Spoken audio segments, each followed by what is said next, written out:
A very pleasant good afternoon to all of our viewers and welcome to Let's Talk. We are so delighted that you have chosen to join us this afternoon. If you're viewing on SLC Church channel or SLC Adventist or YouTube channels, if you are viewing on Facebook at South Leeward Conference, or you're listening via Second Advent Radio 101.5 FM or any of its online platforms, we welcome you just the same. We are here to discuss with a wonderful group of young professionals this afternoon. This today is the final in our series on the perspectives from young Seventh Adventist professionals. But before we go into sharing who this group is with you, we want to invite you to have a word of prayer. Father, be with us as we share on today's Let's Talk. We ask for your wisdom and your guidance. Be with us as we discuss these issues. Be with our guests, grant them wisdom, give them the ability to articulate correctly their perspectives. And for all of our viewers and listeners, we pray that you will grant that the program will prove meaningful in Jesus' name. Amen. Again, I want to welcome all those of you who are listening to us this afternoon. I particularly want to say a special welcome to the President of the Caribbean Union, Dr. Kern Tobias. I am singling him out this afternoon because, of course, as the President of the Caribbean Union, listening for the last 2 weeks to the perspectives from our young professionals is a very instructive exercise. I want to also shout out Pastor Silton Brown, who I'm always grateful to, a retired conference president, always grateful to have his feedback on so many issues in life. This afternoon, we have an exciting group of young professionals who will be talking with us, and I'm going to allow them to introduce themselves, just to say a bit about who they are, where they live, and the work they do, perhaps the academic background. We're going to go across to St. Lucia, and we're going to begin with Sherlon. Sherlon, good afternoon. Welcome to Let's Talk. Good afternoon, everyone. Happy Sabbath. It's a pleasure to be here with you and the rest of the team. Well, as you said, my name is Sherlon. I am from St. Lucia. Been an Adventist my whole life. Attended the Caribbean Union College, now CUC. Wouldn't say what year. Currently, professionally, I was recently the Human Resource Manager for Surgical Life, Eastern Caribbean and Belize. I am now the Sales Manager for Surgical St. Lucia. From a church perspective, well, I'm a father of two, married father of two, a 4 and 2-year-olds. Church perspective, I've served in as many positions you could think of in the church. You know, I normally joke around and say, except deaconess. I've never been a deaconess. I think that's it. And a few others maybe here or there. But yeah, I'm happy to be here. A pleasure to speak, and hopefully I can make a worthwhile contribution to the panel today. Thank you so much, Sherlon, and I'm looking forward to hearing your perspectives on the various issues. We want to go across to the UK, and I want to welcome Wesley and Talisha. Welcome to Let's Talk. Can you just share briefly who you are, what you do? Hi guys, I'll let Talitha go first. Okay, so my name is Talitha. I again was born and raised in the Seventh-day Adventist Church. I qualified as a medical doctor last year. So I've been working for about a year in our healthcare service, the NHS. I also have a master's in medical ethics and law. Church role-wise, at the moment, part of a youth group in the Birmingham area called the Birmingham Youth and Student Hub. And I manage the social media side of things with that initiative. Wonderful. Yeah, and my name is Wesley Bishop. I currently work as a secondary school, high school teacher doing students from about age of 11 to 18. Academic background, I studied at Newbold College, which is the Adventist university in the UK. Studied to go into ministry, still waiting on the conference here for that to come up. But yeah, so got that pastoral background there for the UK, and I've been an Adventist all my life. Went to a Adventist primary school, which is where we met when we were younger too. So yeah. Okay, wonderful. Nice to have you. And I do understand that it is night now in the UK.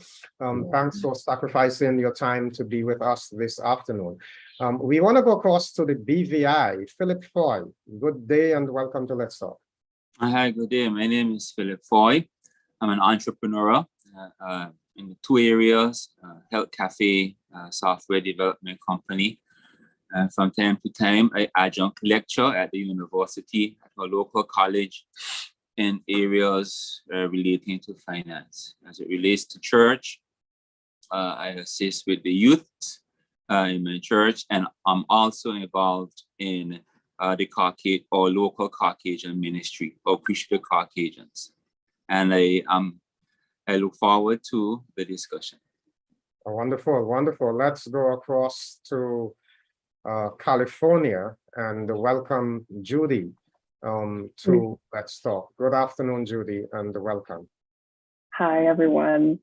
Like the pastor introduced me, my name is Judy. I live in California.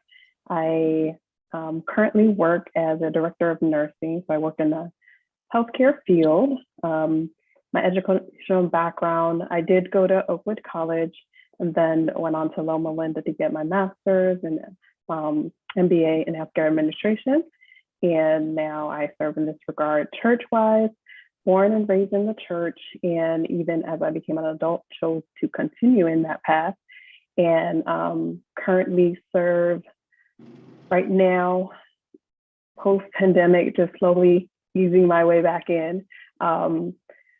And working with the young adults. But prior to that, I've served with the children, youth, media, small groups, which is more like discipleship. So I've served in other capacities. I too have not served as a deaconess yet. So, and I am single as well. So. Okay, wonderful. Nice to have you with us. We are going to move across to Guyana and welcome Talisha. Good afternoon, everyone, or good night to those who are watching from another continent. I am Talisha Williams from the mainland of Guyana. I am by profession an attorney at law. However, my training has been both in social work and in law. So before I became a lawyer, I served as a social worker, mental health coordinator for our Ministry of Health. And now when I gained my law certificate, my legal education certificate, I started working with the Child Care and Protection Agency. I love working with children and representing the rights of children or any group that is disadvantaged. So I've worked with persons with disabilities, youths, women, children. Well, recently, along with one of my sisters in Christ, we started our own law firm. So I'm now on my own. As it relates to church, I've been part of the church coming through the Pathfinder Club and became baptized sometime a little after. I have been in the church since then, since I was about 9 years old.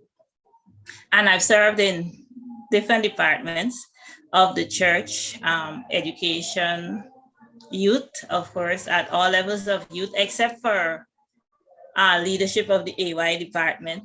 And I have worked with religious liberty, education, women's ministry, children's ministry. I currently serve as the religious liberty secretary and as the youth elder.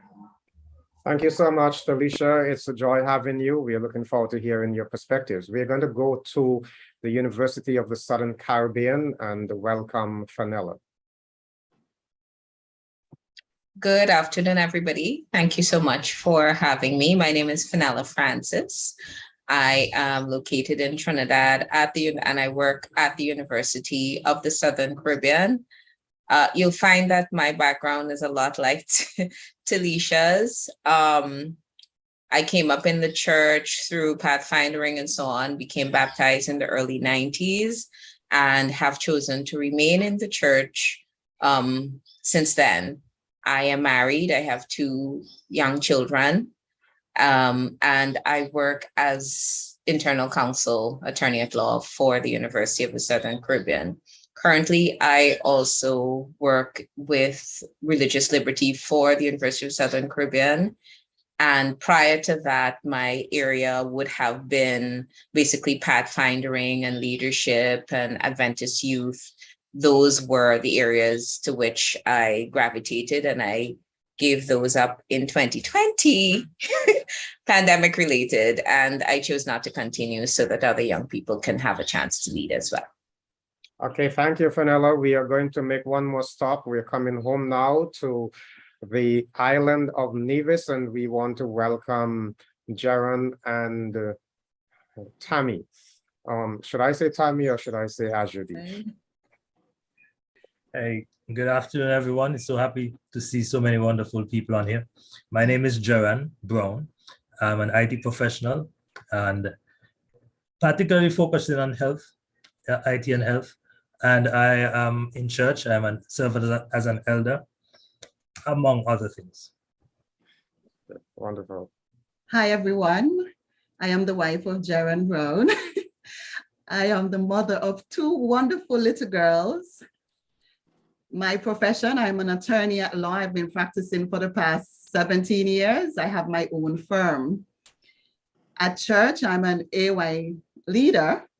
And Jaron and I, we are the family director, Family Life Ministries director of our church. And I am happy to be a Seventh-day Adventist, and I'm happy to be here this afternoon. Okay, thank you all so much. I hope I did not leave anyone out. We are delighted to have all of you wonderful people. We have a lot of attorneys with us this afternoon. I better be very careful how I speak.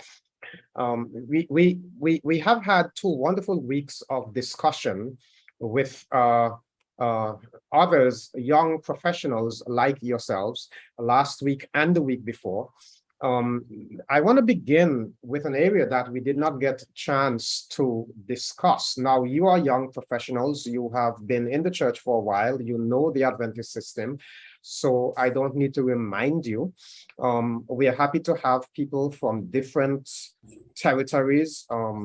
We have from the UK, from North America, from the Caribbean, and even within the Caribbean from North and South. So the South American continent of Guyana, and then we have Trinidad, we have Nevis, we have St. Lucia, we have the BVI. As some of you have expressed that you have grown up in the pathfinding ministry and you've moved on now, I want to begin by asking, as a young professional, do you think the church is relevant in its stance on things like dress and deportment and music? I want to get your feedback on this. Any one of you can jump in and answer. Yes. The short answer is yes. I think one of the, and I speak from the perspective of a professional, and there are 2 other attorneys on this panel. And one of the things we are required to do within our profession is dress in a particular way. And I have found that those choices come naturally because they're required for my profession, but also it's what I've been practicing for years. And I feel comfortable in terms of dress and deportment, absolutely. I do think it is important, though, that our church recognize that we have the people in different stages of life, and they interpret dress and deportment differently, and we ought to model and encourage instead of preaching and demanding.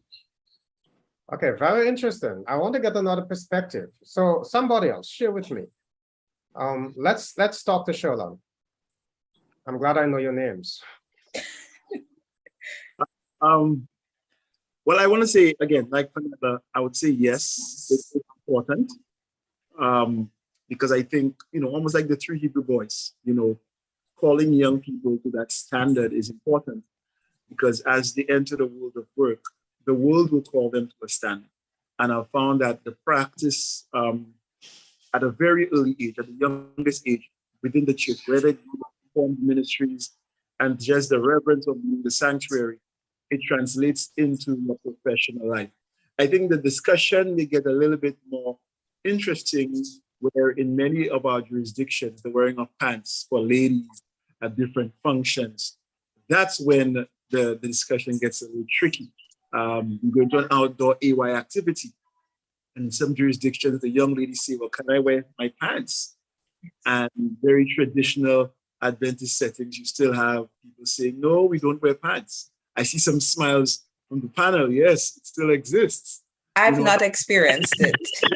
Long time ago, when I attended USC, well, CUC at the school, when I attended CUC, the female students were not allowed to wear pants on campus, right? And that is an area that is challenged a lot amongst our female, from our sisters in the church. And I think maybe that's an area I feel like, we could take another look at, because as a church, the ladies wear pants to work, but we don't wear it to church. So again, I'm a man, so obviously I'm not directly targeted with this particular issue, but again, I have 2 daughters and a wife, and I have friends, and that seems to be something that I've seen them struggle with in particular jurisdictions. I've been to the US where that's not an issue. On the CUC campus right now, USC, it is not an issue. But different places you go, different congregations hold on to these Seventh-day Adventist traditions, and I've noticed that it still remains an area of struggle for some of our. So Sherlon, what is your perspective? Let's hear from you. I think that modesty should be the mark, not necessarily pants or no pants. Simply because as a church, our ladies wear pants outside of church, and they do so modestly. So I'm thinking that standard can be brought into church as well. Okay, wonderful.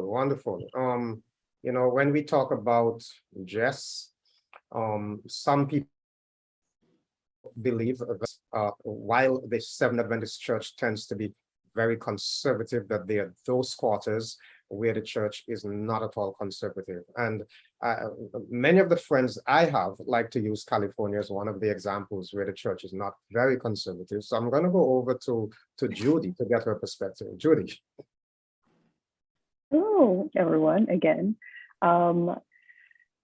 Yes, I agree. Living in California, I have seen and experienced that they're a little bit more less conservative as far as dress. There are still some churches, depending on the backgrounds and migrants that come in, that still hold on to traditions from home.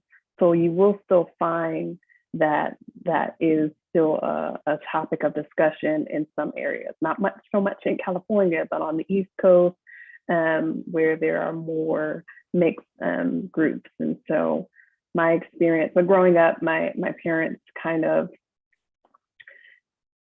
held different views from the church and did not see pants as a problem and did not like that hyper focus on that. And they're the ones that dressed me. So I kind of grew up, even though my background, I'm Haitian. And so growing up in the Haitian church, that is a big thing, a big no-no. But my parents kind of mixed me in both the American churches and the Haitian churches. And so we dressed appropriately for church, and that included pants. And so even before coming to California, I was already wearing pants at church. So I don't find it a topic of issue. I said, God looks at the heart at the end of the day. I'm not saying it's still modesty matters. However, the fact that I wear pants is not going to dictate my soul salvation. Okay, wonderful. We will just take one more on this one. I want to hear the view from the UK. I was just going to say that I think growing up in my dad's a pastor, so growing up, I had a lot of pressure in the way how I dress. In the UK, growing up, a lot of the churches had Caribbean heritage, so there was that cultural influence as well of being in Europe. It tends to be more liberal. but having a lot of the Caribbean culture influencing what we did. I remember having a tent campaign, and if I'm going to the tent campaign in the park on a regular day, I could wear jeans, trousers, or whatever. But as soon as that tent now comes up in the same park, I have to now wear a skirt. And I used to always have conflict with my parents. I couldn't understand what the problem was. But I think growing up, I think the principles of modesty, of course, was always being taught, but I just found that there was a bit of a discord between the teachings of modesty, but still being more forceful with what women particularly could wear. And I think what's been reflected, especially with the pandemic and worshipping at home, is that you can come to God genuinely as you are. And it is about the spirit that you adopt when coming to Christ. I wear trousers sometimes I wear a skirt. I just wear whatever I feel comfortable with at the end of the day. But I think that journey did take a lot of time, just because I felt like I got a lot of confusing messages. And then I had to make the decision for myself as I got older. Okay, thank you very much. Very interesting perspectives there. Before I move away from the issue of adornment, I want you to speak specifically to the matter of jewelry. The church says that we do not encourage, still in the church manual, we do not encourage colorful cosmetics and jewelry. That in some quarters is a big debate. Let's get your feedback on that one. Let's get your feedback on that one. Who have I not heard from? Let's talk to Philip. I think, Pastor, that on the question of jewelry, it's one of those things. It's one of those things that have different that for which there are different interpretations. I know that here in the Caribbean, our preference is for us not to use the jewelry, and I think that if we know that in the using of jewelry, it's going to make our fellow man fall, it's going to make others fall, then we should refrain from using it. I think when you listen to the different theological ideas that are out there, some say that the Bible says that it should not, that it's okay to wear it. Others say that it's not appropriate. Others say it's okay for a wedding band, etc., etc. It's a conversation that I believe that may go on until Jesus comes. The key is for individuals to read the scriptures for themselves, to see what the spirit of prophecy says on it, and then to take a decision. So, all right. Tammy, should I say Tammy or Ajuli? Which one do you prefer? Tammy's quite fine. I love Tammy. Yes, on the issue of jewelry, I look at what Revelation speaks to in terms of the pure church and the harlot church, and how the harlot was described and how the pure church was described. And the fact that generally Adventists do not wear jewelry has been a mark of persons identifying us. Growing up, people would walk up to me and they would say, "You're an Adventist Christian, right?" And I would say, "Yes." "How do you know?" "Because your ears are not pierced, because of how you dress, no jewelry." And that was important to me because that was a witness in itself. And for me, I'm not supposed to be a stumbling block for anyone. And if the message of the church is no jewelry, I can't see myself compromising. So let me ask you, Tammy. You are living in Nevis. I was in Nevis recently, and to the best of my observations, most of the members comply with that standard. But let's say you move and go somewhere else, some other places, North America, for example, Europe, for example, and you see members come into church with their chains and their bracelets and their earrings, how would you judge them? Well, God is to be their judge, so I do not judge them, but I will uphold my standards. I don't have to go there to see them. I see them sometimes on 3ABN or different stations on YouTube, and I see that in those countries, they do wear jewelry. Their mode of dress is a bit different to what we do here in Nevis. I will not judge them, but I will stand by what I believe. And I think that is a problem that the church, the Adventist church, have on a hold, in that we should have one common practice. Even though cultures and times are changing, what we believe and what we hold firm to and what sets us apart should remain. We should not compromise. Okay, does anybody else want to add their voice to this? Sherlan, not Sherlan, go ahead, Bishop Wesley, yes. Yes. So I think it's a very interesting topic, especially in the UK at the moment, where many young Adventists are seeing it okay to wear earrings and jewelry and things like that.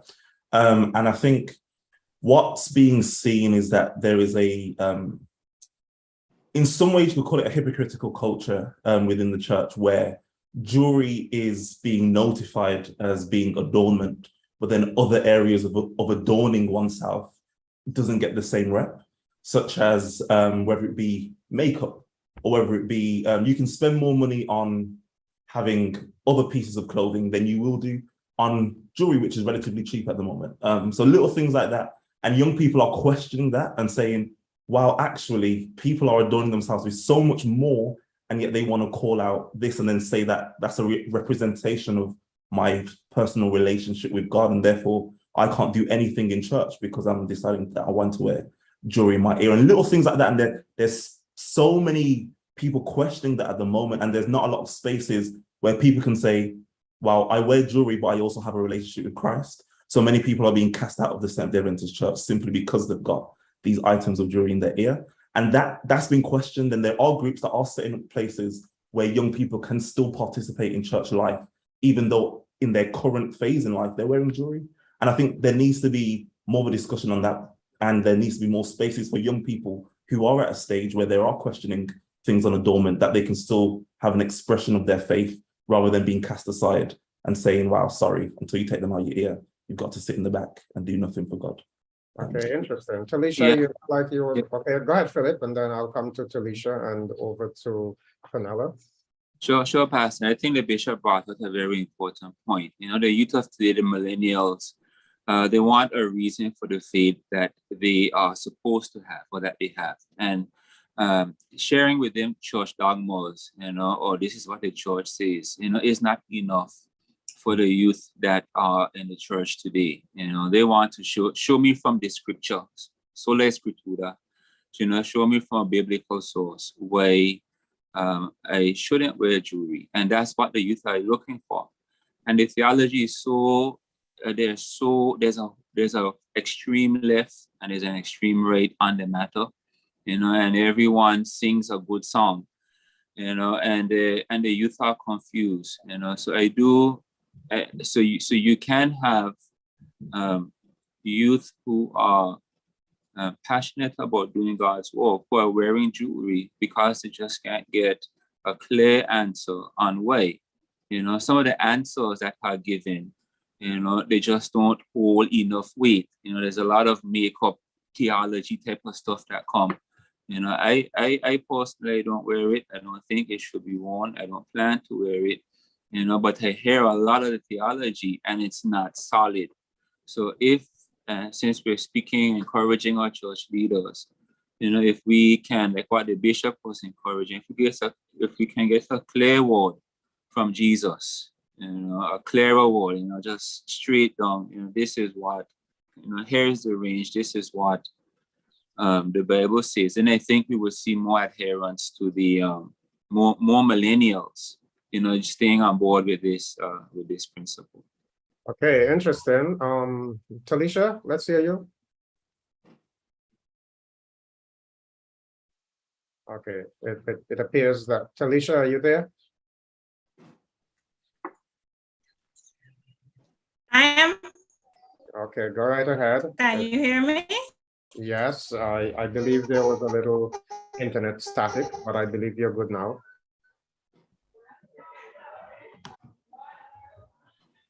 Yes. Okay. So it's an interesting question.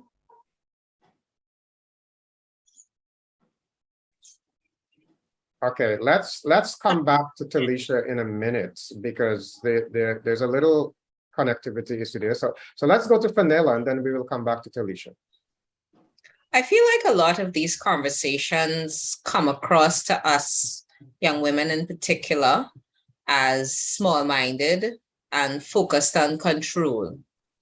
When you look at traditionally what has happened in the Caribbean, you discover that because we can't wear jewelry, we can't wear makeup, we can't put on some lipstick, we wear very high heels and very colorful clothing, we wear our Sunday best, because that's the only opportunity we really have to look our best and be our best and not look like plain Jane.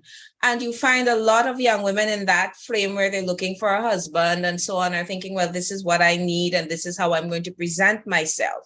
And I really believe that it forwards that when you have pastors who are going to come and have an entire sermon surrounding the length of my skirt or the one hoop I decided to wear on that particular Sabbath. And as a result, I reject the entire church as opposed to focusing on love and acceptance and meeting people where they are. I started from the beginning by saying we should model what we want to see. No pastor should come to my church and have a sermon that says, I am somehow preventing him from going to heaven, or my dress length is distracting. That is inappropriate. It is unkind. And it leads me to think that this is not the church I ought to be in. I accept the church's position on dress, but it needs to be a position that is shared in love, not a rule that is, this is what you either do or you don't. This is the choice you make or you don't. That is the problem I have. So for me, I know when as I said, my husband grew up in a pastor's household and I started the church later in life. So even that conversation within our marriage became a very difficult one. And I'm saying if we have more of a conversation that relates to modeling, you're talking about people who are not really spiritually or even physically mature enough yet to really have that deep level of thought put into their decision making. And we must accept that youth and wisdom don't always go together. And unless we can have our conversation tailored to recognize that challenge, what we will do is continue to lose our young people. Okay, very interesting, Fenella. I wanted to react to something there, but I'm going to go to Talisha. Talisha, are you with us now? I am. My apologies. I trust I'm being heard clearer and seeing better. Yes. It's interesting because when I heard the question, the first thing that came to mind is, are we speaking to relevance or are we speaking to standards? Because relevance is fluid, you know. It changes with time, it changes based on the society we're in and so on. So what may be relevant in my society may not be relevant in someone else's culture. And so the use of the word relevant actually got me thinking. But I do agree with everyone else that, you know, modesty is the standard.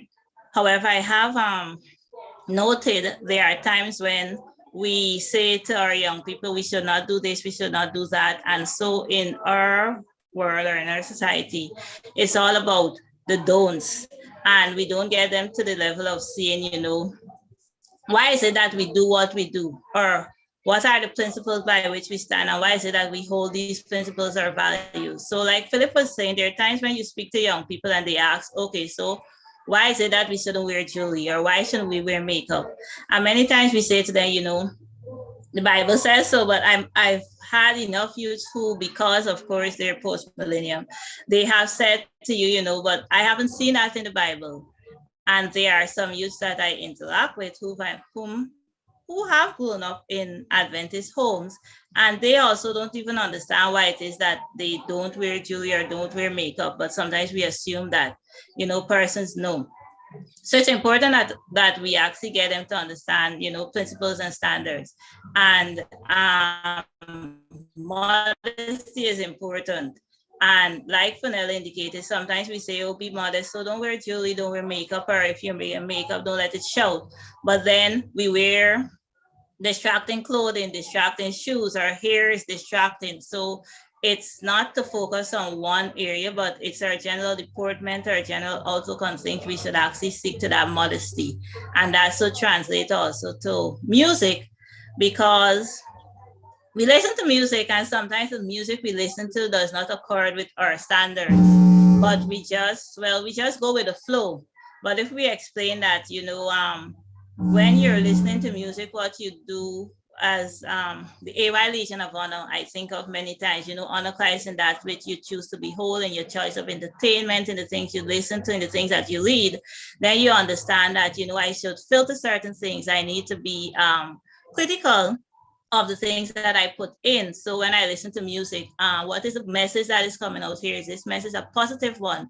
Would it tend to my growth or my positive development, or does it actually speak of different things that are contrary to what are acceptable standards? And that's the important thing that I think we need to focus on. But many times as a church, we just focus on, oh, don't do this, don't do that. And if you do this, then, you shouldn't be able to do this, or you can't perform at church for this reason and so on, rather than actually getting them to that level where they understand the standards and they're able to actually recognize it and adhere to it and grow, because everyone is at a different level. Thank you so much. Appreciate that. Now, unless there is someone who has a burning desire to react to anything there, we want to go forward, Jaron, and then we're going to move on. Yes. Yeah, Pastor. Okay, just quickly. Let's go to Jaron first. Okay. Just quickly. I agree with some of the things that were said, but you asked initially if we agree with the church's stance, and I am thinking that the church's stance would line up with the biblical principle. So, if we do find it in the Bible, then we should be guided by it. But we must be able to face the hard questions, because like Philip said, if we can, truth must be able to face any examination and come out on top. So, right, we must be able to model, like the sister said, why we are doing what we are doing, and not just because it's Adventist culture, right? We must be able to stand transcend time and culture. The principles of God must. I want to, before Philip,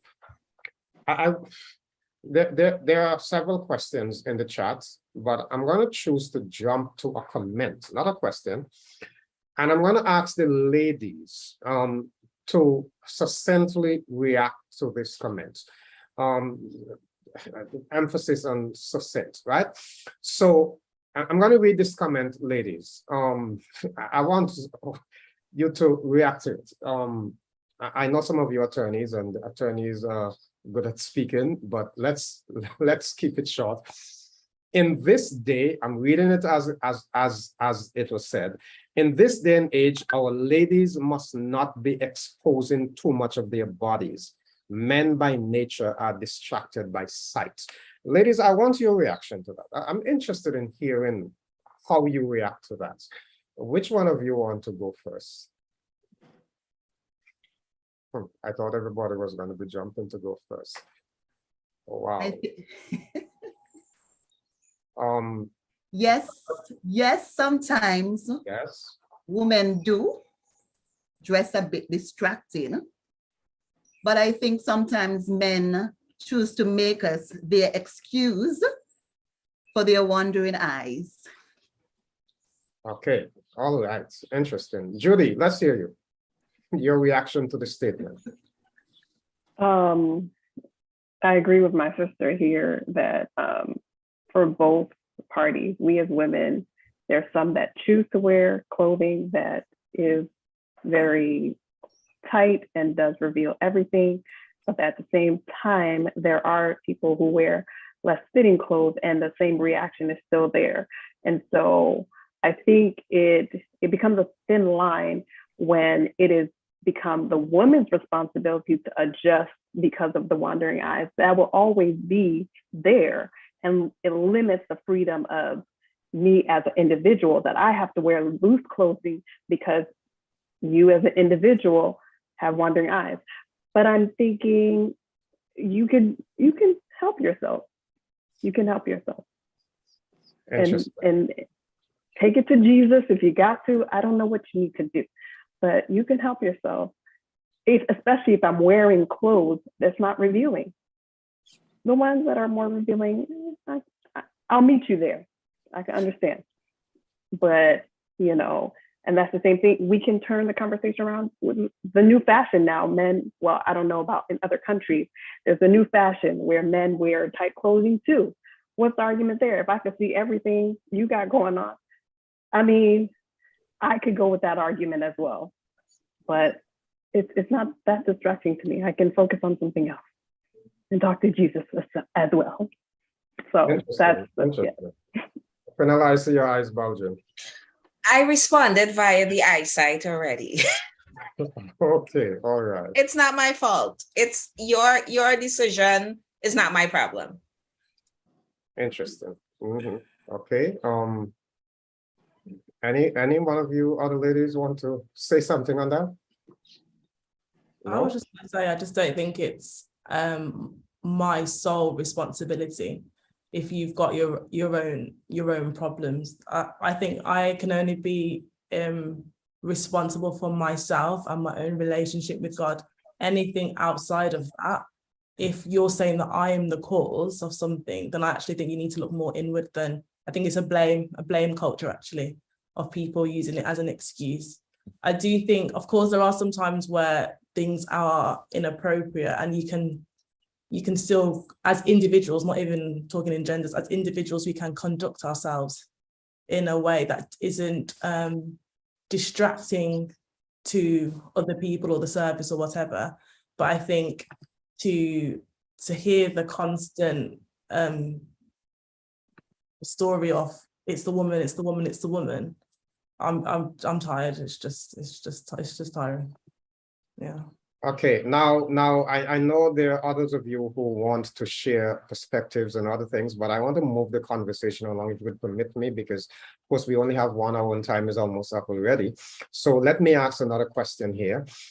Again, we did not get a chance to talk about this with the other two groups. I'm bringing this up here. And this is the matter of Christian education. What are your views on Christian education? Do you believe that it makes a difference if you send your children to a church school versus a public school? What's your view on this? Yeah, Pastor, I am very passionate about Christian education, and I'm happy that you asked. Yes, I do think that it makes I do think that it makes a huge difference. You know, if the folks are able to see professors who are modeling Christian service. Because education isn't just what you teach, and I'm a teacher. It's also what you model, what the students are able to learn. I do think that there is an improvement that is needed in Christian education, you know, and there needs to be a little bit more balance. And I'm sure I'm going to be misunderstood, but I'm going to say it anyways. We push our youth to be like Joseph and to be like Daniel. You know, these were folks who, you know, had the church thing down pat, but they also had cash and status. Right? But there are some other personalities in the Bible who were also great, like Paul. You know, Paul, you know, he had the highest education, but he was broke. Elijah, he was so broke, you know, that God had to send birds to feed him, right? But because because of the emphasis that we give in education, even Christian education, and doing the church thing, but plus having cash and status, you have a lot of symptoms that exist in the church, and I would say, and I can see, for example, you have a lack of that missionary spirit, because no one is, you'd come out and the first priority is, to get the cash and status while doing the church thing. The idea of being like Paul, where you're not making much money, but you're still pushing forward the work of God. Like Elijah, you're not making much of anything, but you're pushing forward the work of God, isn't existent as it should be in our local, youth. Primarily due, I think, and I could be wrong, to the emphasis that we give to being like, having everything like Joseph and Daniel, and not having and not enough emphasis on being like the poor folk, like Paul and Paul and Elijah. So I believe that things like we will get more teachers willing to teach in our school.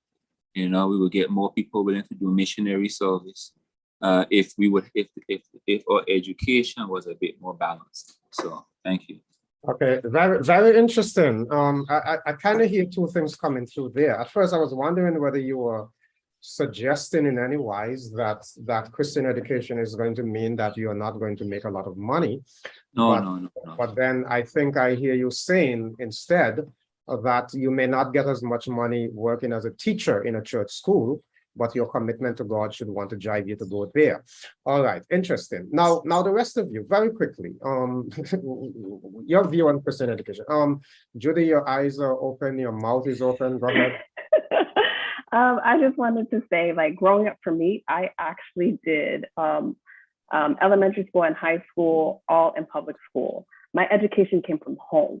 Christian education started at home. And I think some of that is missing nowadays, where the families not pouring into the children and feeling responsible, bring them to Sabbath school, bring them to church, bring them somewhere else so someone else can do it. But I think that element, it needs to be brought back, that community element, because I think that is missing, a missing component as far as helping in the Christian education. By the time they get to school, it's not the first time they hear about Jesus. So for me, going to public school, I was able to live those principles in public school and be respected for it. And then I went to Oakwood. That was a culture shock for me, because a lot of people have been in academies all their lives and they know everything, but I had to fight for and stand for my beliefs in a Christian surrounding education. I had to explain why I was doing what I was doing amongst my brethren and sistren. That was a new experience for me, because if I'm in public school and I say, hey, I don't do these things, or I choose to do these things, and my friends were like, oh, okay, that's different, but cool.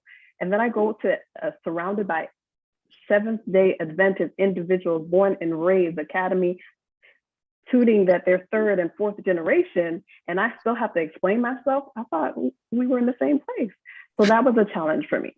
Or seeing them live differently or more accustomed to what I saw in public school for individuals who stated they were not Christian, and seeing that same behavior in a Christian education setting was disturbing initially. Then I understood that just because you go to Christian education doesn't mean you have a relationship with Christ. And not everybody who is here is looking for that. And so I had to readjust to some of that. So thank you so much, Judy. I wish we had another hour to prolong this discussion. But I was going to say that some of you went to, I think, Wesley, you went to New Bowl. Sherlon, you went to USC, you made reference to CUC.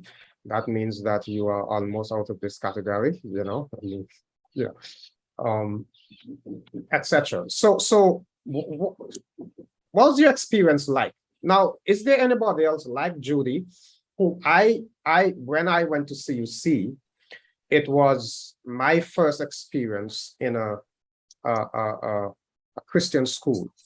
Now, I don't know what CUC is, I mean, USC is now in terms of the experience of the student. But when I went to CUC, I was blown away. I had the opposite of what Judy experienced at Oakwood. I mean, I was like, why didn't I have this all the time? You know, I remember going to the first class and the professor said, let's begin with prayer. And that was the first time I was having a class starting with prayer. It kind of struck me. I don't know, what was your experience? Quickly, somebody. Yes, Fenella. I have 4 degrees. 2 are from Christian institutions and 2 are not. My challenge with Christian education is twofold: academic rigor and the ability to share Christianity. And I think in some cases we succeed and in many cases we fail. And I have, in my experience, academic rigor is lacking in our institutions. And I think it is incredibly important that we recognize that education is for leadership and training for a life on earth, as well as it is for an entire life.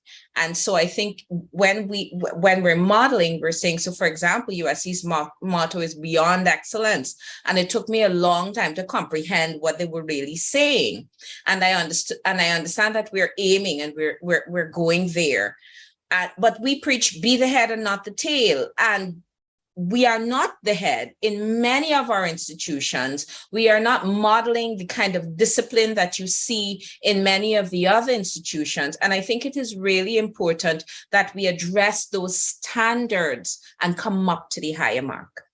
For many of us, academic rigor is extremely important. And if we don't get that in our institutions, not to mention what we choose to teach is also often extremely limited, so that those of us who want to explore other things don't have much choice. But I think it's important that we look at both things. Okay, so I kind of hear you saying that sometimes in terms of the limitation in disciplines, if you want to do law, for example, somebody may want to do biochemical engineering.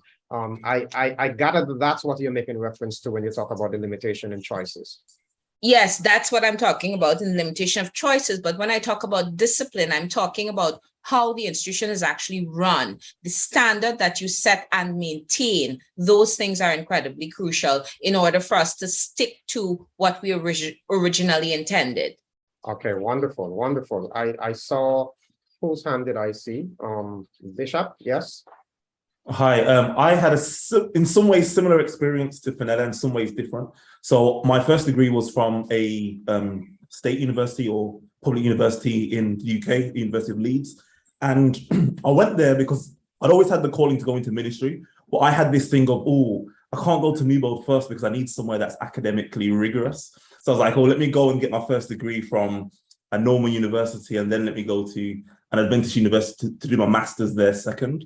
But I experienced the opposite. So when I went to do my master's at the Adventist University, they were so much more academically rigorous, like even to the references that I was putting down on each paper, even to where like the semicolon was during the reference, they'd pick up that literally. And I was like, my normal university wasn't even picking on these little stuff. Like, what's going on here? So like they pushed me so much more academically than the other university, which I was shocked to, because the reason why I didn't go there initially, because I thought it wasn't academically rigorous. But at the other side, there is the thing where they don't offer a lot of courses. The only other thing they were offering was business and English. And then it's like you are not appealing to so many other Adventists who want to stay in an Adventist institution, but just can't because they're not offering a course that has any place within the Adventist institutional framework. So that's a massive thing in England, and we're not as privileged as other places where like there's only one university in the whole of the UK. There's the amount of secondary schools I could probably count on one hand. Like it's completely opposite, where there's not a lot of Adventist institutions. So the church isn't growing as much as well. But I would say it's essential, because the church growth comes from having primary schools, secondary schools, Adventist universities, because that's where you're converting people. That's where people are coming into the church and then staying in the church. And we're obviously, unfortunately, in the UK, the church is dying as a result of not having that educational framework here, which is just unfortunate. So you're sharing another perspective, a little different from Fenella. You're saying that the academic rigor that you chose to pursue in the secular university, when you got to the church university, you realized that they were a lot more rigorous. So it may be from institution to institution, standards may be a little different. And interesting, very interesting perspective. Now, I see two hands, Sherlyn, and then I'm going to come up to Tammy. Yes, Sherlyn. So my first point, kind of agreed with Judy, along the lines of Judy's point. I only attended USC when I did my undergrad program. My whole life I was ordinary, public school, Catholic school maybe at one point. And I think the standards of the academic standards are all tied to social standards. Everything is tied to what you get at home and what you bring to the table. So for me, my mother was always a staunch Adventist. So even going to public schools, I was a staunch Adventist. Staunch Adventist principles in my head. So that kind of guided me. When I got to CUC, for me, what it did, and the argument for anyone who's listening, what I think Christian education does, particularly for students who go into public school, it is a social advantage, a social comfort. I think that's the point, I think. So anyone listening who's thinking, should I send my kid to an Adventist school? I remember one time I was applying to Loma Linda. I actually got through. Actually, I was looking forward to just being around Adventists. People had now to explain why Friday night was whatnot. Or at time at USC, I think it was Thursday night was almost like the Friday night kind of setting. I didn't have to miss out on Friday as I would have to in other settings. So socially, it was very comfortable. And I think from a psychological safety standpoint, there is this, I would say to anyone thinking about Christian education for the children, that's a plus. That's psychological safety that you have going for the most part. Again, like Judy, there are levels to this, right? So you have the slacker ones, those who listen to any type of music, or those who do whatever they do, but then they're all at church on Sabbath. They're all singing on Sabbath. They will all be arguing Christian stuff on a Friday night. Just that, maybe the music they listen to in the dorm rooms right after, or the places they sleep, or the people they date. But there's this psychological safety. With regards to the quality of the education, one of the challenges we'll have, and again, Philip, you made some powerful points, and that's something I'm going to mull over after this discussion. So I go to USC, I go to Loma Linda, I become the state-of-the-art, top-of-the-line neurosurgeon, and I'm making busloads of money. I ain't coming back to Loma Linda to teach. I want to go somewhere else where they can pay me top dollar. So what I think happens, back to Philip's point, we need now our educated folks, when God blesses them with, those high-paying professions, there's a sacrifice that they would have to make to come back and give back so that the school can grow. So you're talking bioengineering and all these fancy areas that are, 6 figures. Yeah, I want to give back, but if I had to go to USC to teach or to UGO, these guys aren't going to pay me what I'm worth. I'm going to do a voluntary something every now and then. I'll be a guest lecturer. I'll come speak at the graduation. And so you will never have that growth because people now need to see the bigger picture. And again, I'm not judging anyone because people have their families to feed and they have their reasons for doing what they're doing, but it will always remain a challenge for the church to grow. And another issue we have as a church is that primarily, historically, the church has this service-led approach to education. So it is by design, the offerings are developed to provide service to the community. And so some of these other areas that have come up in modern times kind of fall a little bit outside of those boundaries. And it's for our current administrations to find a way to infuse them into our curriculum so we can draw other people to our schools and to have a greater impact on the world of work as Adventists are qualified in these areas. Now you raised some really salient points there. And I'm glad next week we're going to be talking to institutional leaders from around the Caribbean Union, our field presidents, and the president of the University of the Southern Caribbean likewise. So that's going to be an interesting discussion. I'm thinking we need to make it 2 weeks instead of one, because there's so many issues coming out of this and the other 2 weeks discussion that we need to relate to. And I particularly like the challenge that both Philip and you, Sherlyn, are raising there. That is that after I qualify myself, after I go through the rigors of getting this PhD in whatever, I don't want to come back and teach at USC. I don't want to come back and teach at our high school, because they're not going to pay me the kind of money that I want to get. So the element is, and one of the challenge is, on the one hand, should we not look at raising the standard in terms of remuneration for the workers, and also at the same time emphasize the sacrificial nature of things? But just think about that. Let's go to Tammy. Yes, I have never been exposed to Adventist Christian education. Regrettably, there is no Seventh-day Adventist school on the island of Nevis where I reside.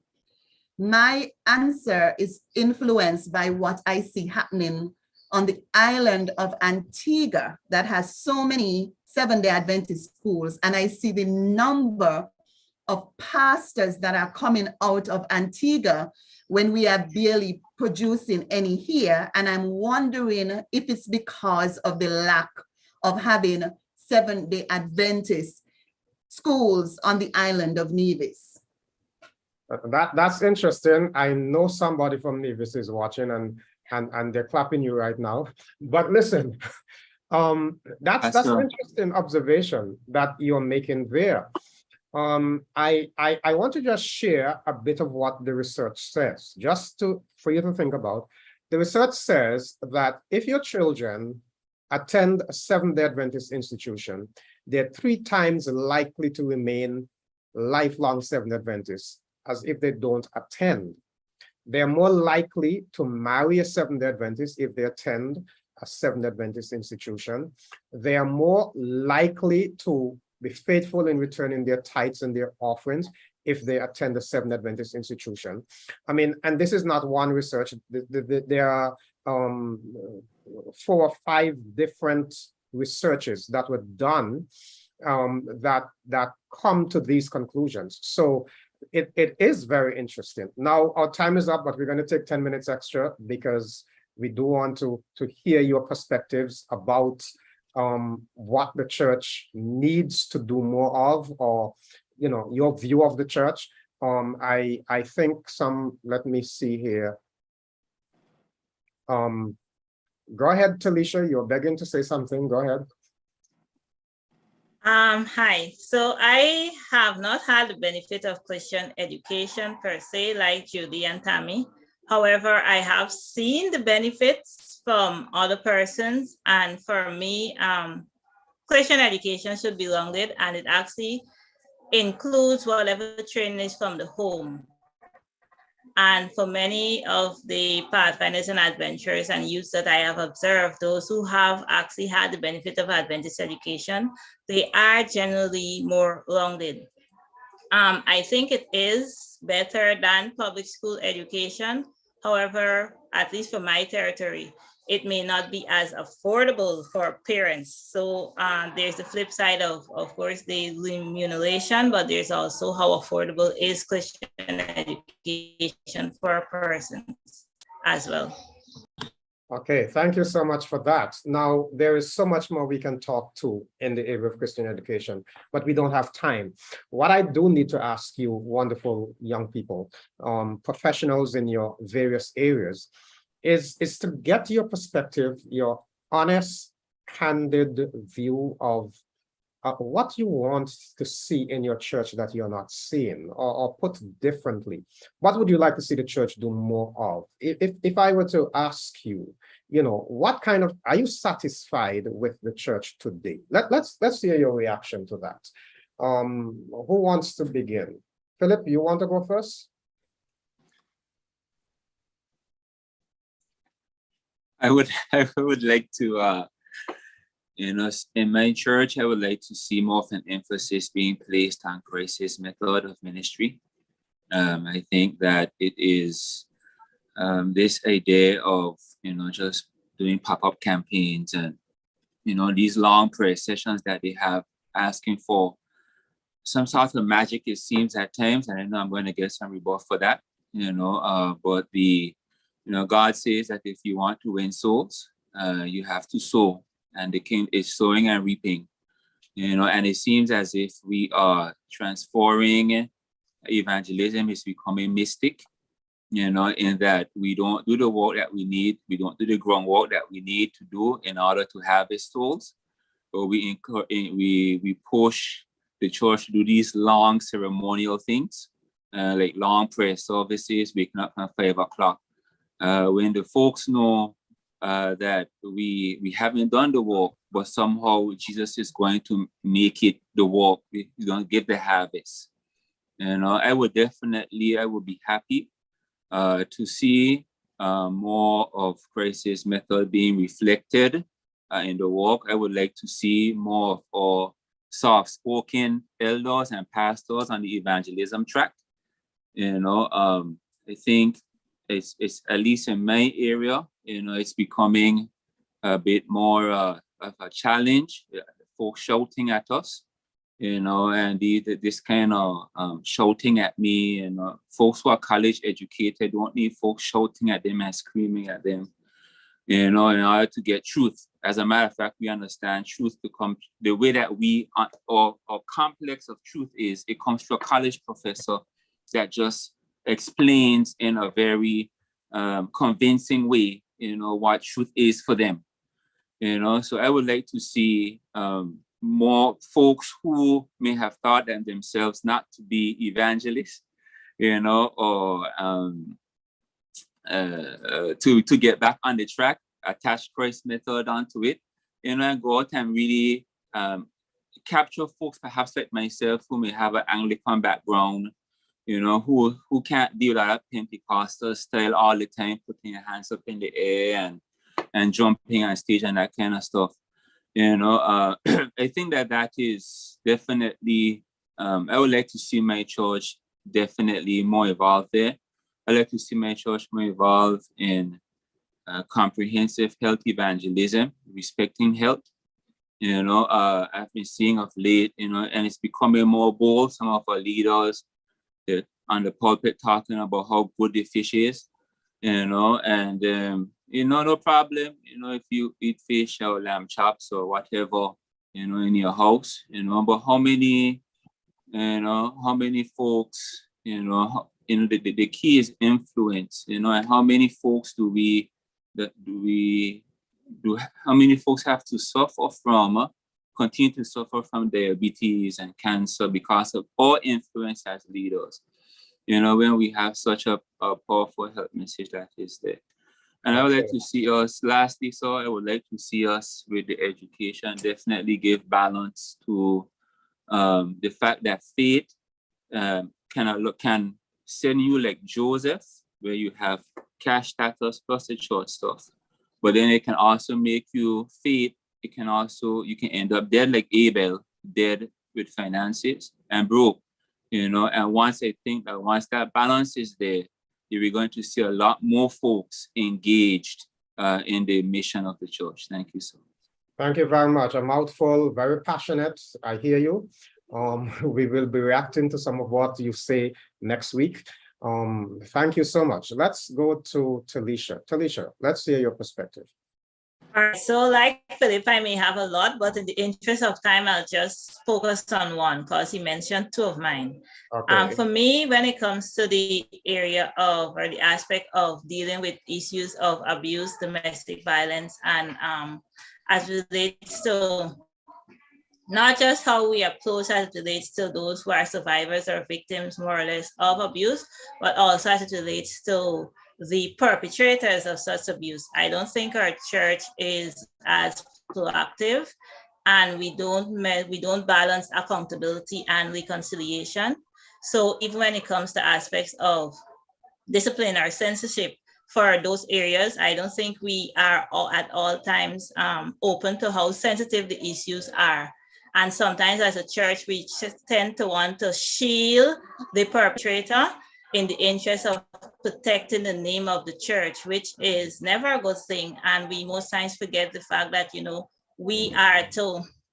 we are also civil servants. We're also persons who are supposed to render to Caesar the things that are Caesar. So when a crime is committed, as a responsibility as a church, we have a responsibility to actually let the law take its course.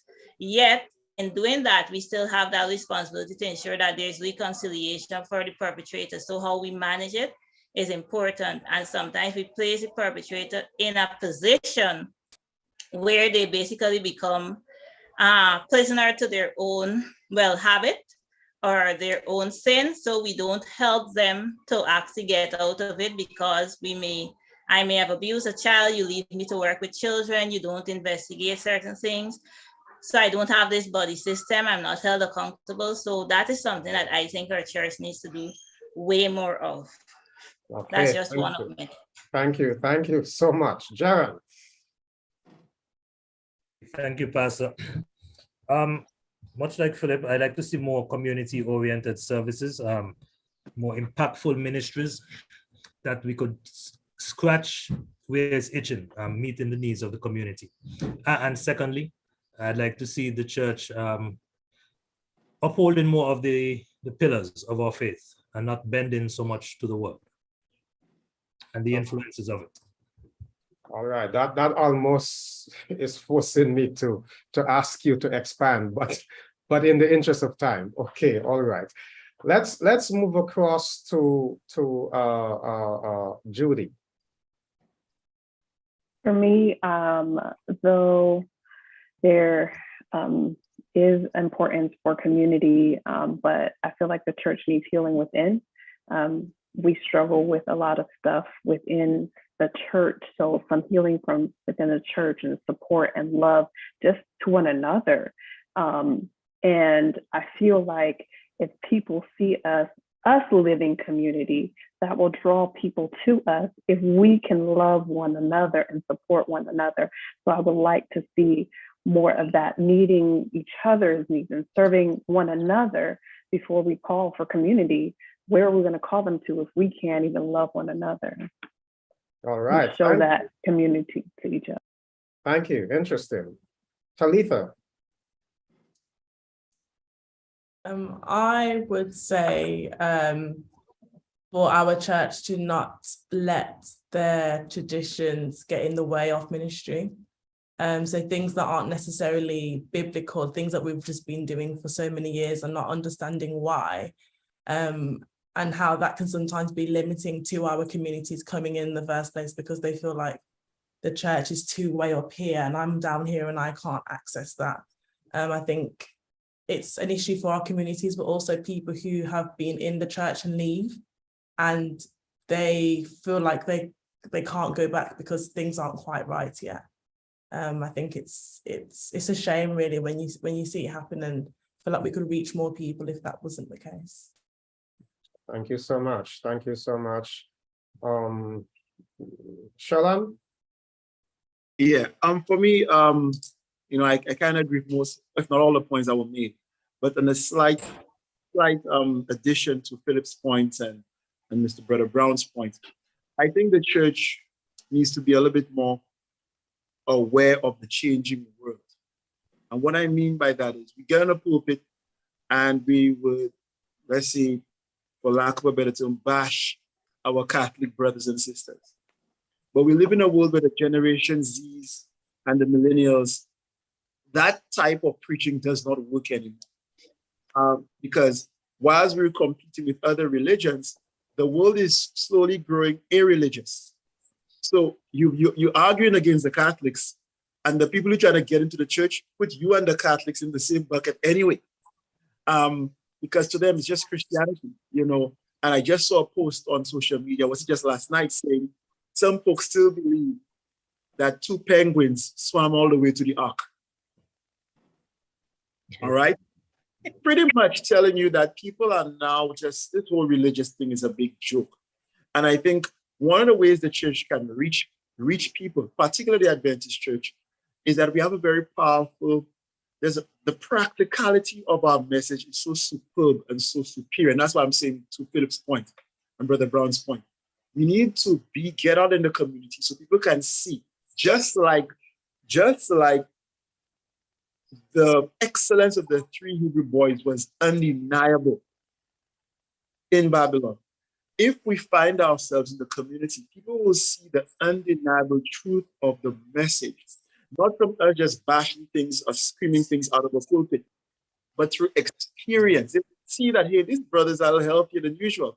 Oh, these sisters are a lot smarter than usual. Wait a minute. I really like how they do stuff. Things seem to be a bit more peaceful on their side of the fence, as opposed to preaching from a Bible that people are put in a bucket as nonsense, period. So you're trying to prove your faith to me from Matthew, Mark, Luke, and John, and I think Matthew, Mark, Luke, and John is total nonsense. However, when they see the practicality of the word in our lives, they have no choice but to ask, yo, where you get that from? Seriously, you say, well, brother, I study the Bible, that's how I live my life. And we'll find ourselves, and again, back to your point, Philip, that's what Jesus did. You know, you're not going to find too many sermons in the gospel. You're going to find more community work. And so I think we need to understand that if we're going to reach all the different groups in our community right now, we have powerful, practical messages, the health message, practical educational lessons, fitness lessons, youth diet lessons, a bunch of different things that we hold dear to our faith, that if we were to live it in the community and find more creative ways to bring that reality to our communities, we'll find a lot more people seeing the relevance of God in 2022. Amen. Amen. Thank you so much. Let's go across to Fenella. My point is more to Judy's and very similar. I would like my church to show more love or equal love to its membership and its leadership. I believe that we need to hold leaders accountable the same way we hold members accountable. I believe we ought to discipline leaders the same way we discipline members. We have a challenge where the membership feels we are excommunicated, for want of a better word. And then you have the leadership who have committed heinous acts, who are embraced and are held and are kept and are loved and forgiven. We acknowledge, in many instances, something that they may have done that is wrong, but we don't discipline in the same way. We love them with a deep love. And I would like to see us love our members who are the mass and who support the church with tithe and offering and gifts. I would like to see us experience exactly that. Let's discuss ideas and not rules. Let's be more open. Let's discuss things and not people. And I think we would get a lot further that way. Oh, wonderful. Thank you so much. You folks are really sharing from your heart, and we really do appreciate that. We have, I believe, 2 other persons who have not spoken yet. Wesley? Hi, what I would like to see from the church, especially in the UK, is, and even around the world, is giving youth more of a role, an active role in churches, within departments, within the board, within the eldership as well, as opposed to oftentimes thinking that you have to reach a certain age before you can run a department or even be an elder in a church.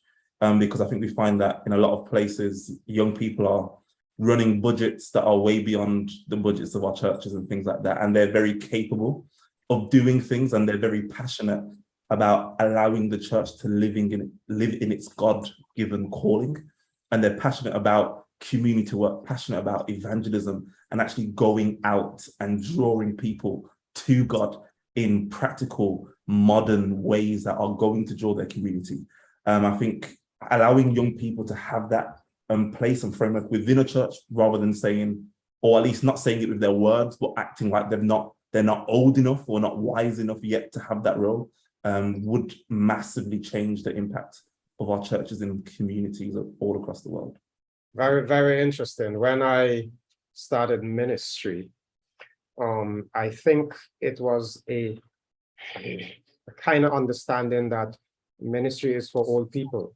I was young, and some of the members felt that's a little boy, you know. So that's interesting. But our time has expired. So Tammy, I think you are going to be the last person to share this afternoon.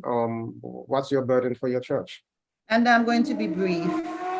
As an Adventist, I accept the health message, but I struggle to find meals to cook for my family. I still sometimes eat my chicken and I still sometimes eat my meat. But I would really like my church to have sessions where they teach Adventists in church and teach persons in the community how to prepare the meals that we are recommending that are better for us. So, yes. All right. Thank you so much. It was a privilege to share, to hear from you, to listen to you. I want to thank all of you for making the sacrifice. We went beyond the time by 23 minutes, but there is a cry for this program to go longer. I have been resisting it. We had a big panel this afternoon, so I did take the liberty to go a few extra minutes. But I want to thank all of you. Next week, as said before, we are going to be talking to some of our leaders from around the Caribbean Union. We're going to be putting some of these things that you have shared to them, should I say to us. We will be reacting to some of what you said, but you know, in reality, we organized this program because we wanted to get from you and those of our young professionals who were on last week and the week before, what you think about the church. I mean, this really is your church.